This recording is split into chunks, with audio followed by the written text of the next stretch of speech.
The St. Louis Cardinals don't have a lot of expectations going into next season, but if they are going to turn things around and be more competitive in 2026, they're going to need these guys to step up to do it.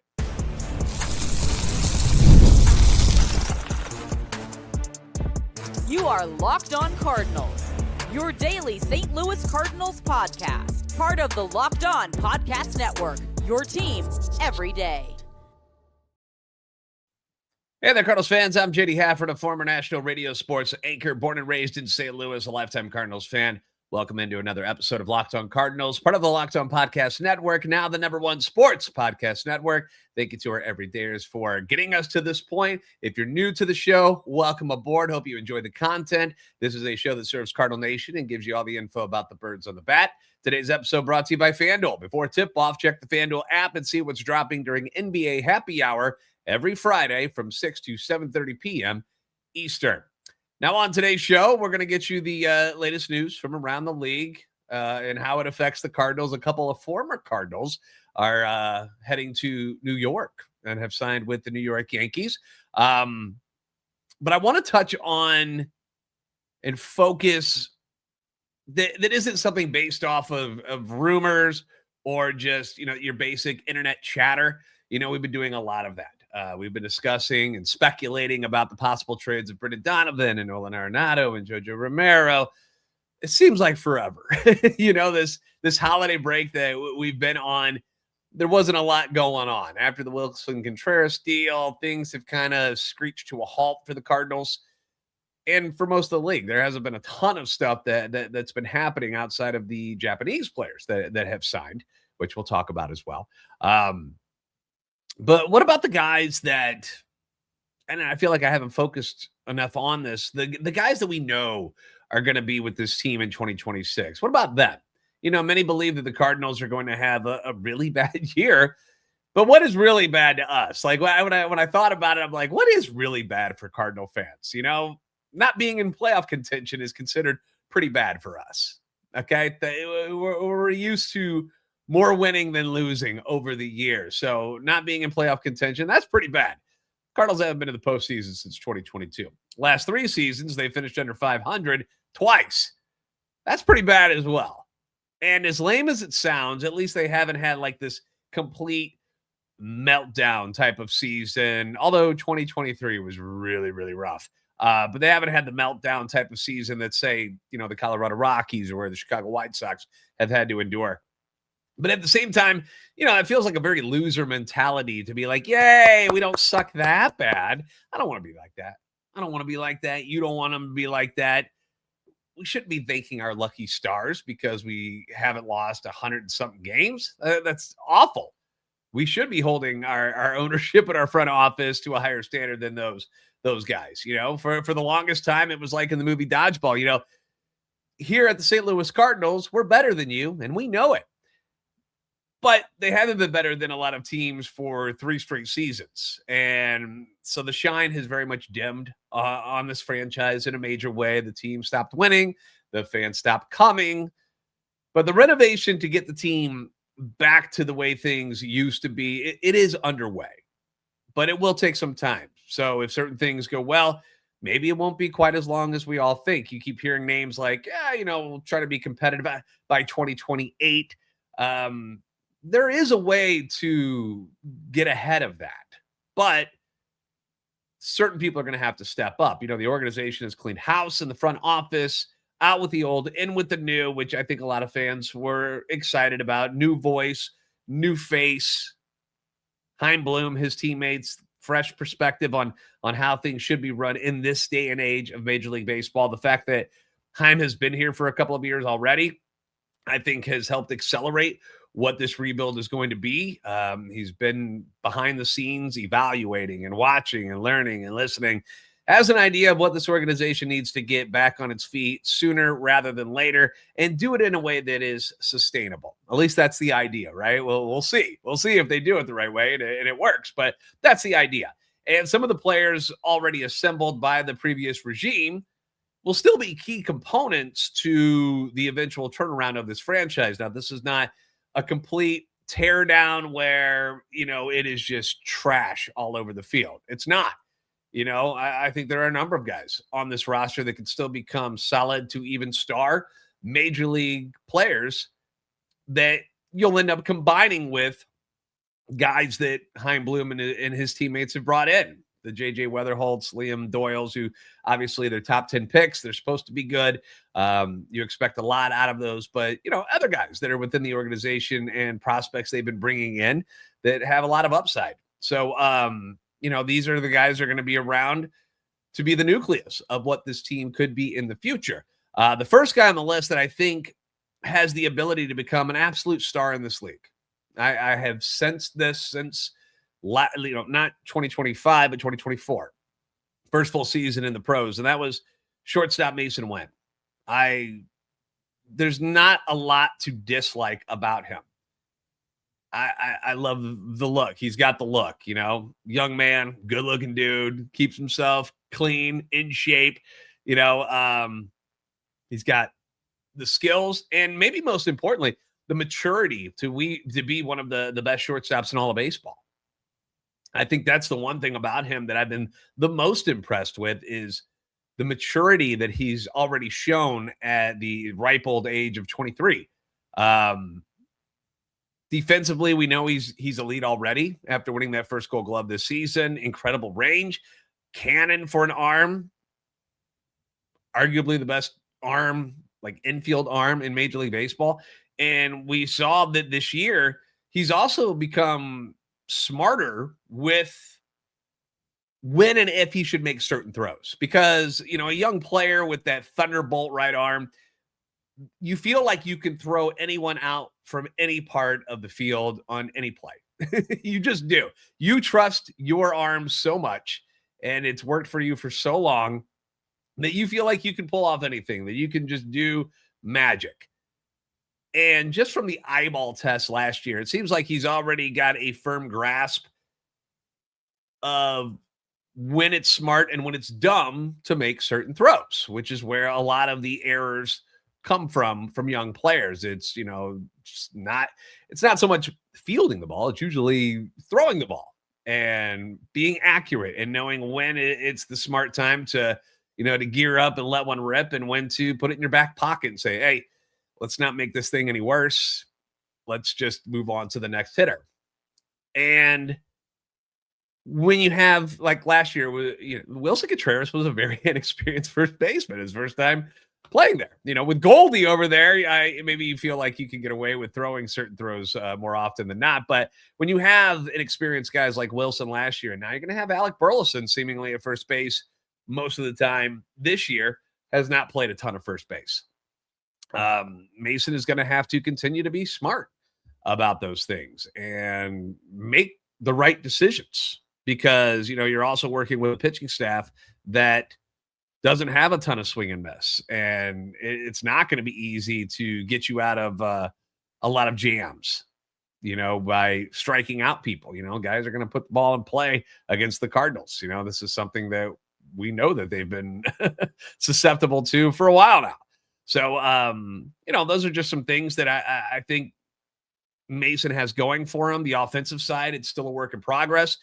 John Denton had just said this about him at MLB.com the other day, because they had like all the beat writers say, who's like a breakout guy for your team. And he picked Masyn Winn, said, well, it might seem odd picking a player who just won a Gold Glove as a candidate for a breakout in 26. That's the intention of Winn. The dazzling 23-year-old shortstop who committed just 3 errors this past season was left off All-Star and all MLB teams largely because of his regression at the plate. He started slowly, slashed .253, .310, .363 with 9 home runs and 51 ribbies.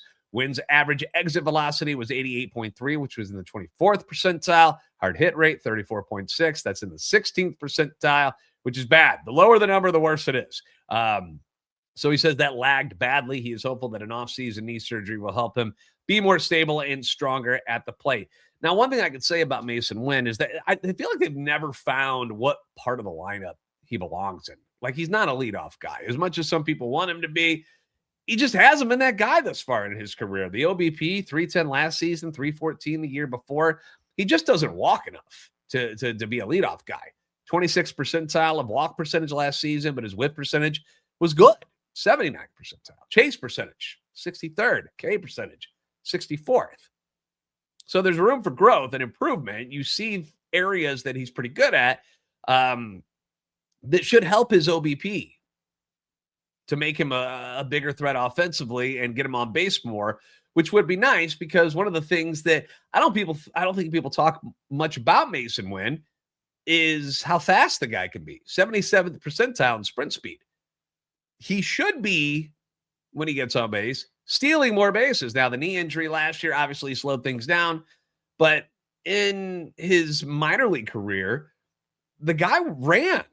2022, he swiped 43 bags and was only thrown out 5 times. Granted, that was combined in A and AA.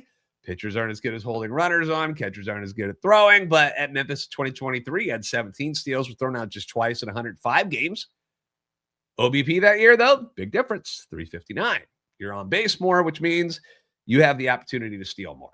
And that's the guy that we need to show up more in 2026. I need him just to be on base more, take advantage of his speed, use it as a weapon, start turning these walks and singles into doubles without actually having to hit a double.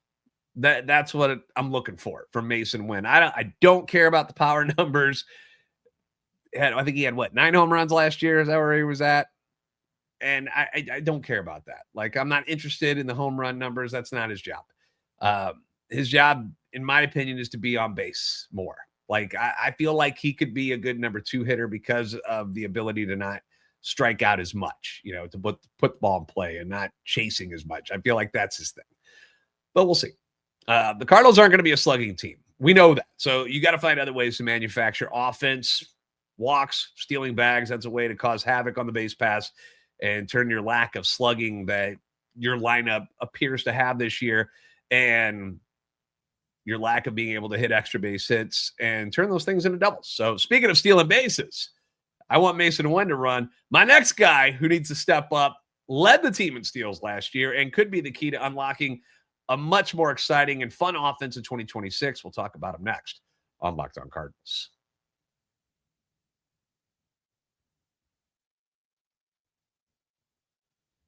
Fridays already feel different during basketball season, and FanDuel is making them even better. Every Friday night before the games tip off, FanDuel is going to give fans a new way to kick off the weekend with what they call the NBA Happy Hour. NBA Happy Hour, it's your official pregame, a limited-time window where special offers drop right inside the FanDuel app before the action starts. Fridays from 6 to 7:30 Eastern, so St. Louis time, that would be 5 to 6:30.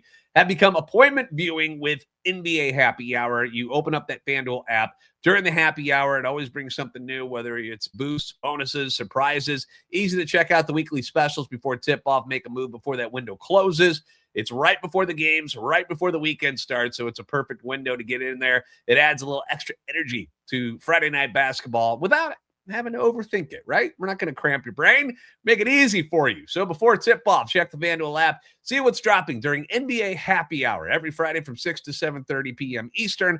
A little basketball, a little action, and a whole lot of Friday energy. That's NBA Happy Hour only on FanDuel, the official sportsbook partner of the NBA.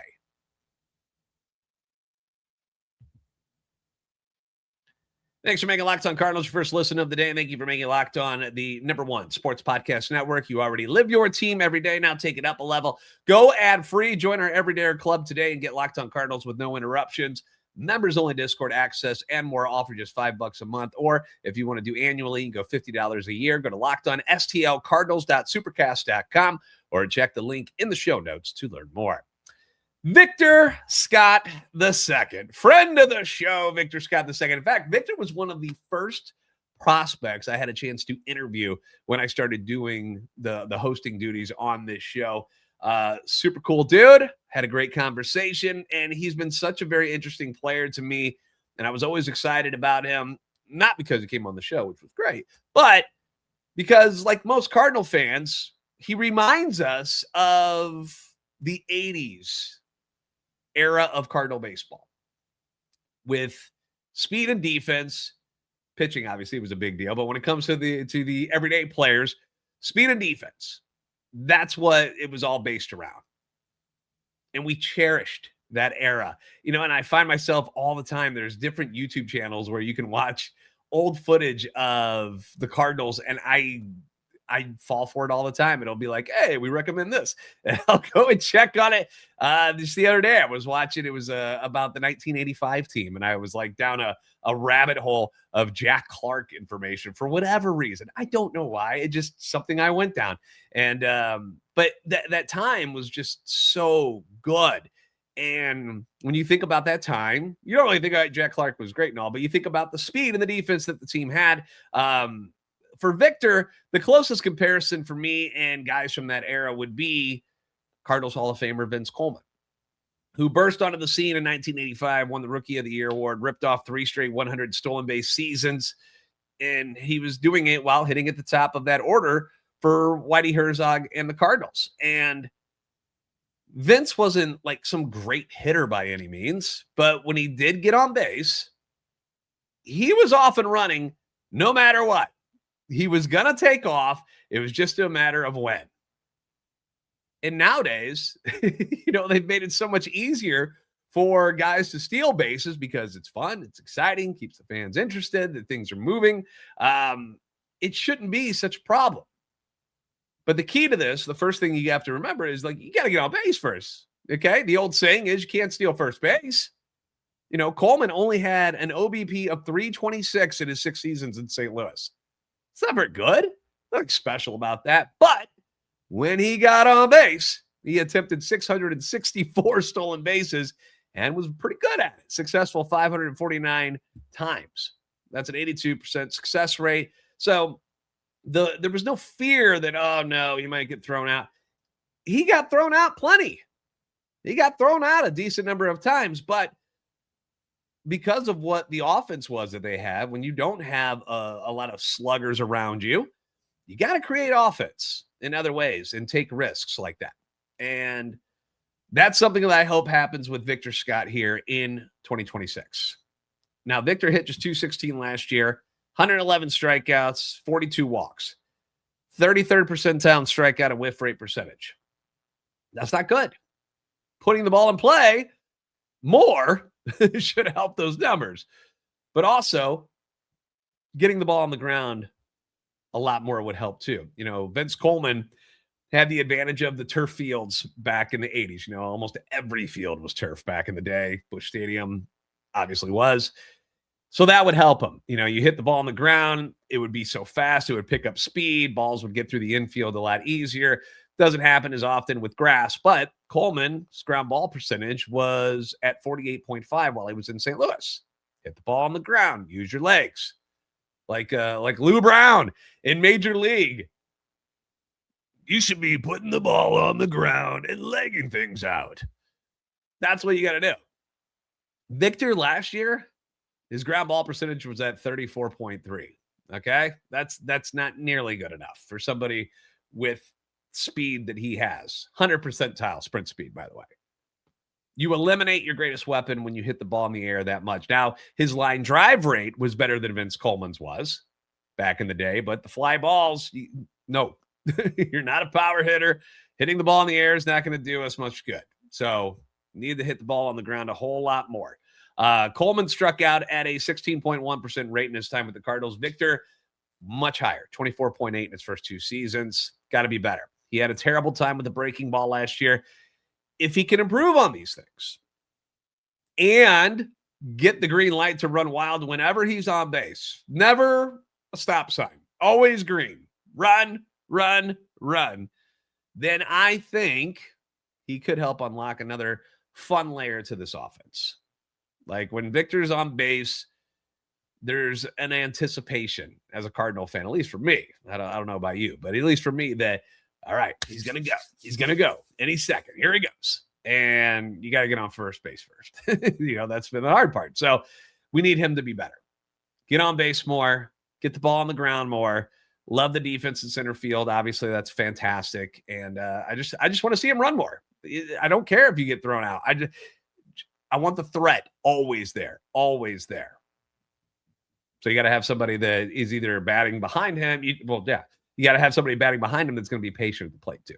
So keep that in mind when you're talking about building a lineup for this team.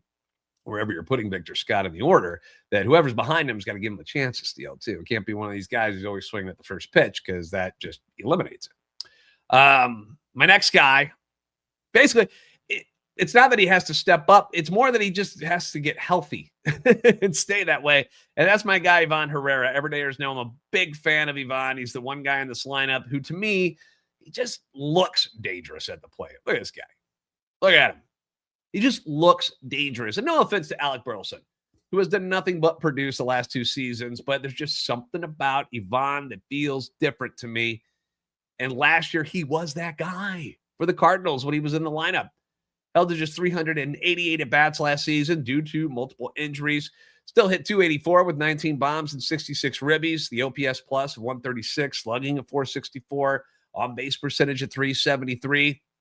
And I realized that he did a lot of that at DH. They're going to try him at catcher again this year. But in the 13 games where he did catch, he hit 388 with 6 home runs and 15 RBIs. So not like he suffered because he was playing catcher on those days. But yeah, I know, small sample size.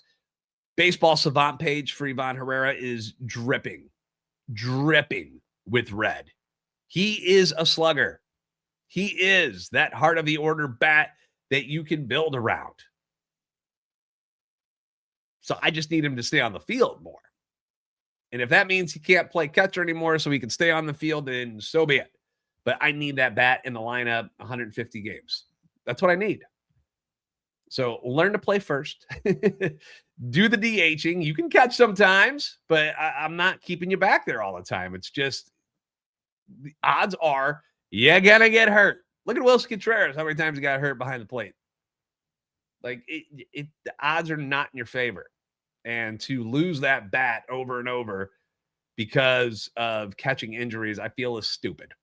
So I need him to figure out where else we can play him because I don't need to take that risk if that's going to be your guy in the heart of the order. Obviously, it goes without saying that Gorman and Walker also need to be better and step up. They just don't be ass. Like, I'm not expecting Gorman doesn't have to hit 35 bombs. Walker doesn't have to hit 325. Just don't be ass where you're just not doing anything productive. That's all. Like, somehow, whatever we can do to get these guys back to what they did in their first seasons with the Cardinals, that's what we need. I don't know how to get them back there. I hope that whatever they've been doing this offseason is going to help them tremendously and their talents won't be wasted.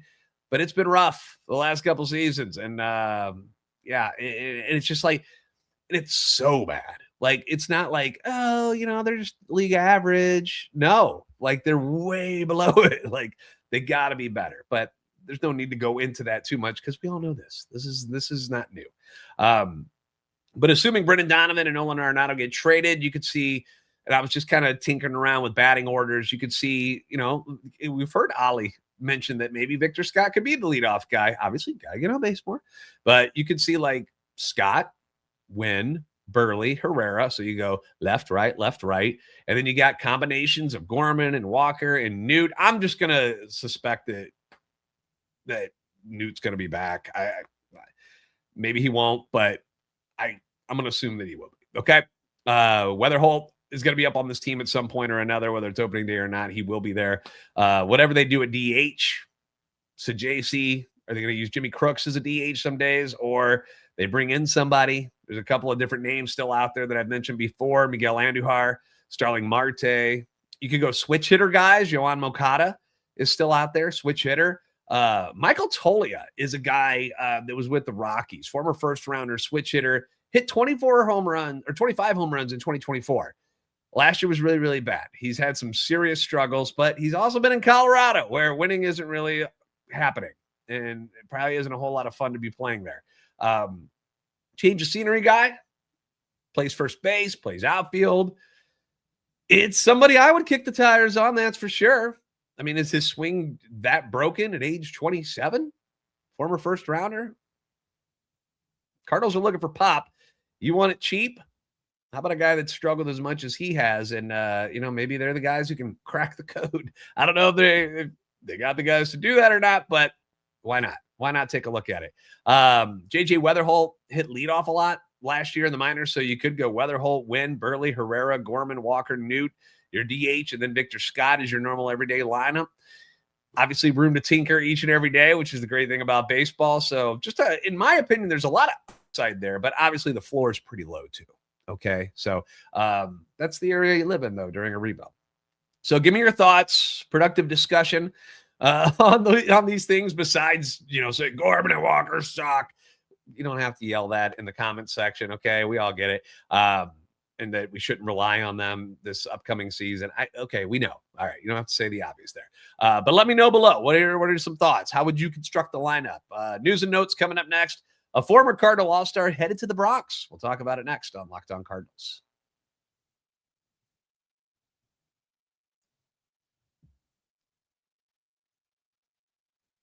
Thanks for making Locked On Cardinals your first listen of the day, and thank you for making Locked On the #1 sports podcast network. So the Yankees haven't made much of a splash yet this offseason, and the moves they made this weekend are not going to move the needle much, but it does involve two former Cardinals. So I wanted to point it out. Former All-Star Paul DeJong has signed a minor league contract with an invitation to Major League Spring Training. Paulie D, as we called him during the good old days with the Cardinals, 32 years old now, which isn't old by any means. He played a lot of different positions last year with Washington, first base, second, third, short. Did not do so well. 228, 6 home runs, 642 OPS in just 57 games, though. Remember, he got hit in the face with a pitch and it blasted his nose and stuff. So that was a scary, scary scene. But 2024 hit 24 home runs with the White Sox and Royals combined with those guys. Did a lot of that damage with the White Sox.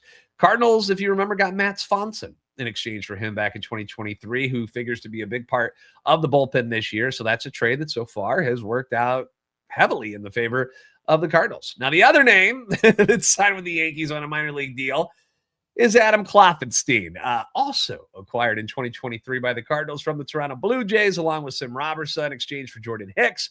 That deal has not worked out so well, with Robertson dealing with injuries, and then Kloffenstein got non-tendered by the Cardinals at the end of the 2024 season. So good luck. Other signings around the league: Don Mattingly joining the Phillies coaching staff. The Blue Jays, they continue to pretty much be the most busy team so far in the offseason. They signed Japanese third baseman Kazuma Okamoto to a 4-year deal on Saturday. Said to still be in talks with their former infielder, Bo Bichette. Is he going to go back to Toronto? I don't know, because it depends on what the money's like. But apparently they're in talks as well, like interested in Alex Bregman, Kyle Tucker. These are names that are still not out of the realm of possibilities. They've had quite the offseason, and just kind of throwing money around like they're the Dodgers or something. The Canadian Dodgers, we'll call them that. The Yankees are reportedly still in talks with Cody Bellinger, but are also mentioned in trade chatter about Brewers ace Freddie Peralta, which would be great to get him out of the division. According to reports, the Yankees, the Mets, the Dodgers, the Braves, and the Red Sox, your usual suspects, are all in pursuit of Peralta, who was set to hit free agency at the end of the season. Asking price, obviously huge from Milwaukee to get him, and he's only going to be costing like $8 million this year. So you can see why the asking price will be huge. How about somebody not in the normal big markets who all seem to be on every free agent that's ever out there? The Pirates and Eugenio Suarez. Jason Mackey of the Pirates, or the Pittsburgh Post-Gazette, seems to think that that's where the Pirates are going to turn their attention now. They haven't landed any of the big name guys that they've talked to this offseason. All of them have said, we're good. But from all accounts, they've tried. They've just missed out on them. But you can't really blame the free agents for not wanting to play in Pittsburgh. But they did make the big trade with Tampa Bay. They brought in Ryan O'Hearn. So they got Brandon Lau, Ryan O'Hearn, and Jake Mangum, who are all solid pieces, in my opinion. I would take all three of them on the Cardinals this year. I think all of them are solid, especially Mangum. I have a soft spot for Jake Mangum. I enjoy watching Tampa Bay Rays baseball. It's something that I just feel like they do a lot of the good things well, the smart things and the little things. And Jake Mangum was a guy that I enjoyed watching last year. Switch hitter with speed, can play all three outfield positions. That's a guy I would have loved for the Cardinals to get. But he's in Pittsburgh now instead. So sucks. Anyway, those are the biggest news and notes from around the league right now. Obviously, if anything breaks, we'll keep you posted. Thanks for making Locked On Cardinals your first listen every day. If you haven't already, give us a follow on X at @LO_Cardinals and at JD Sports Radio, TikTok, and Instagram at Locked On Cardinals. Like, subscribe on YouTube. Help our channel and love for the Cardinals grow. For those of you on video, we're going to send you to the first ever 24/7 National Locked On Podcast Network YouTube channel. On audio, make sure your second listen is Sully over there at Locked On MLB. You guys are the best fans in baseball for a reason, and we will see you next time on Locked On Cardinals.